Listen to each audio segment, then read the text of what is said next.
Alright, hi everybody, it is Bonkai922, Data Live. Now, I actually thought that Kurumi was gonna actually, you know, beat the shit out of Miku, like slap her a few times, but unfortunately that didn't happen.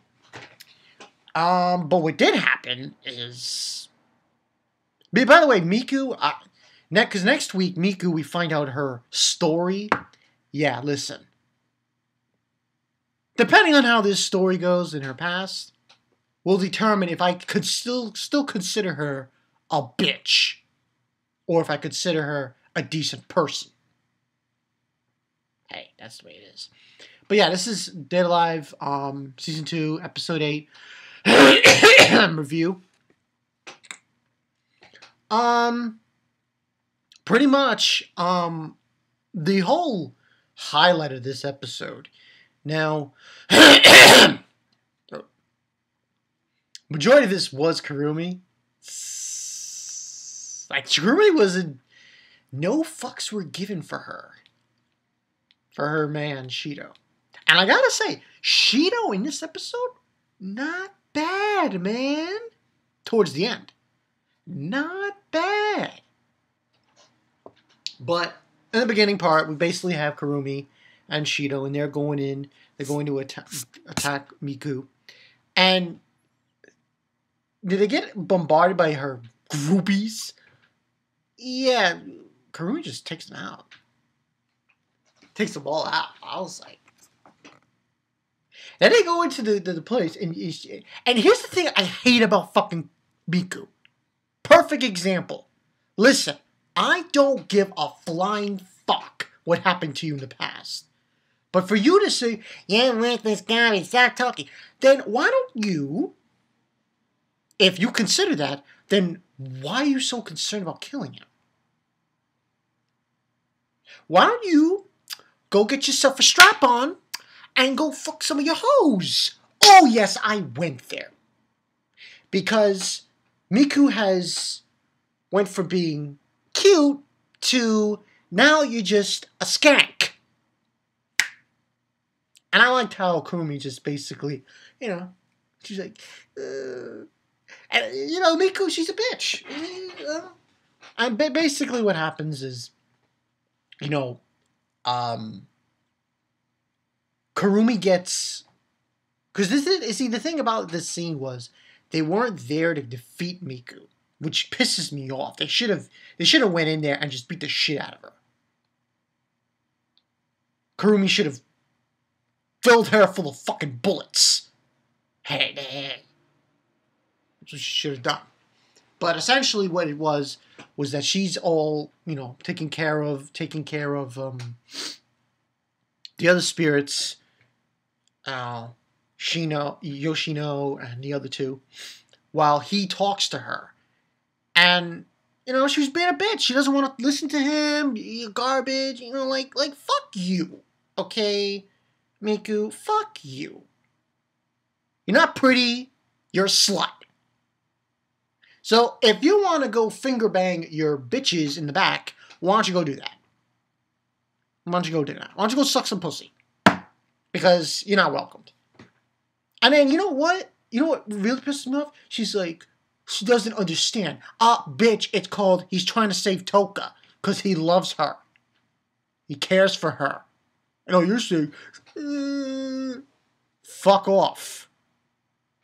So essentially what happens, though, is he doesn't get her to do what she says because Kurumi says that she ran out of time for her ability. Because her ability is, Kurumi's able to clone herself. And so on and so forth.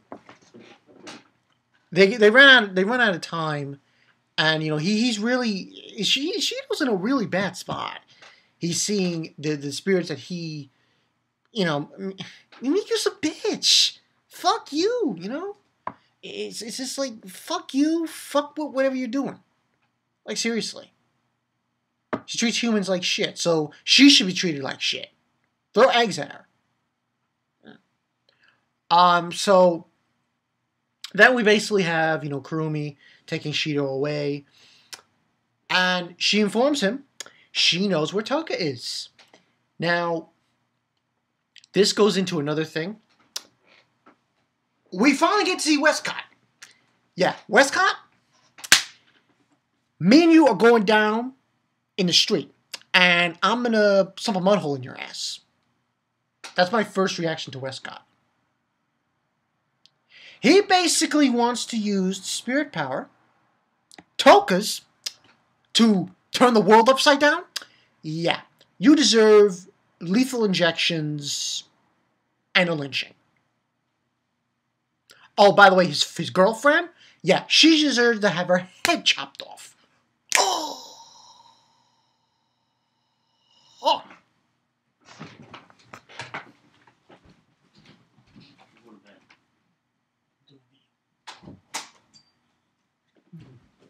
So, yeah. I mean, that's the story. You know, it's and basically, you know, they have a small talk with Toka. It's not a very, very long talk that they talk to her about. Has to do with, you know, oh, they're going to cause her pain so they can make it her unbalanced so we could use the power, her spirit abilities. And she's like, I hate this witch that's with Westcott. Like, seriously. She deserves to have a spear impaled in her fucking head. So, we go back to Shido and Kurumi after that scene. And they're basically finding a way to get into the building of the DEM. Essentially what happens is they get attacked before they implement their plan by those strapped things, which are these robots that they have. Yeah, they ended up, they have to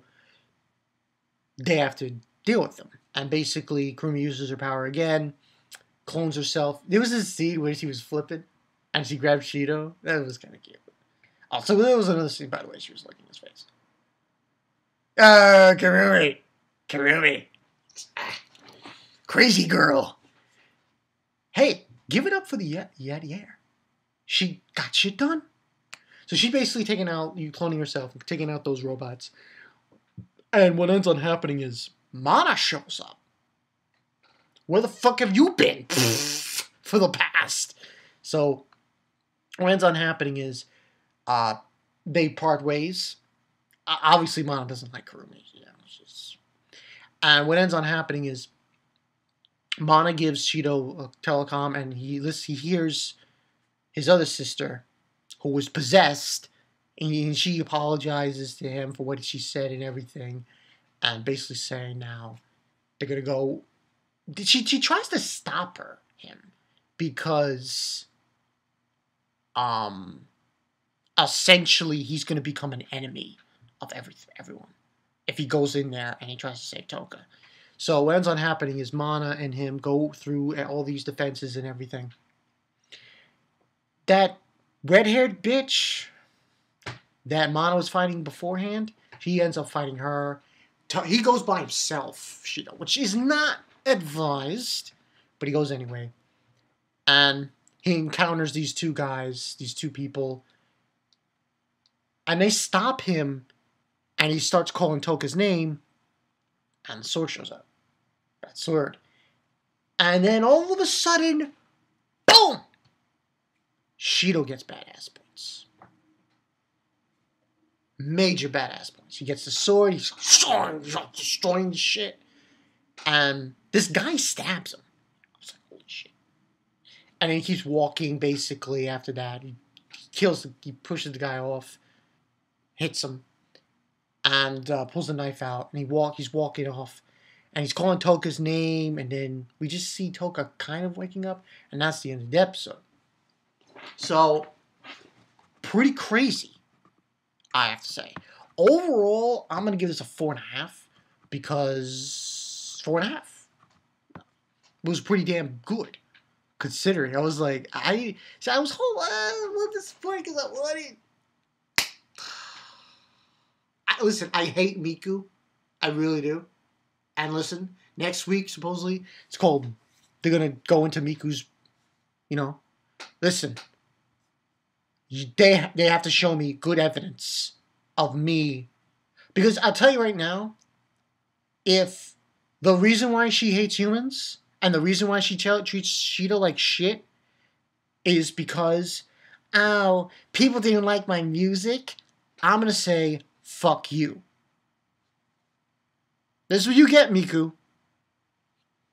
So, but it has to be a good reason. Because there was another scene with Miku where she was questioning about Shido and she wanted the girls, like, you brainwashed them, fuck you, to ask them truthfully. And I think it was Yoshino and the other two saying that he would go and save her.